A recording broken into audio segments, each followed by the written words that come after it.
మేడారం జాతరపై కేంద్రం సైలెంట్. 20 రోజుల్లో జాతర షురు. 150 కోట్లు ఇవ్వాలని కేంద్రానికి రాష్ట్ర ప్రభుత్వం ప్రపోజల్. ట్రైబల్ శాఖ నడిపిన ప్రతిపాదనలకు ఇప్పటి వరకు నో రెస్పాన్స్.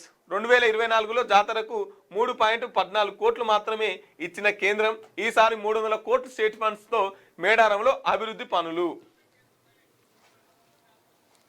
దక్షిణ భారతదేశ కుంభమేళగా ప్రసిద్ధి చెందిన మేడారం జాతరపై కేంద్రం సైలెంట్ గా ఉన్నది. 150 కోట్ల ఫండ్స్ ఇవ్వాలని రాష్ట్ర ప్రభుత్వం ప్రతిపాదనలు పంపినా ఇప్పటి వరకు స్పందన లేదు. మరో 20 రోజుల్లో మేడారం జాతర ప్రారంభం కానుండగా నిధులు ఇస్తారో ఇయ్యరో అనే దానిపై కనీసం స్పష్టత కరువైంది. ఈ నెల 28 నుంచి 31 వరకు మేడారం జాతర జరగనున్నది. దీనికి దేశంలో వివిధ రాష్ట్రాల నుంచి 2 కోట్ల మంది రానున్నట్లు అధికారులు అంచనా వేస్తున్నారు. ఈ జాతర కోసం రాష్ట్ర ప్రభుత్వం సుమారు 300 కోట్లతో గత 3 నెలల నుంచి వేగంగా పనులు చేస్తున్నది.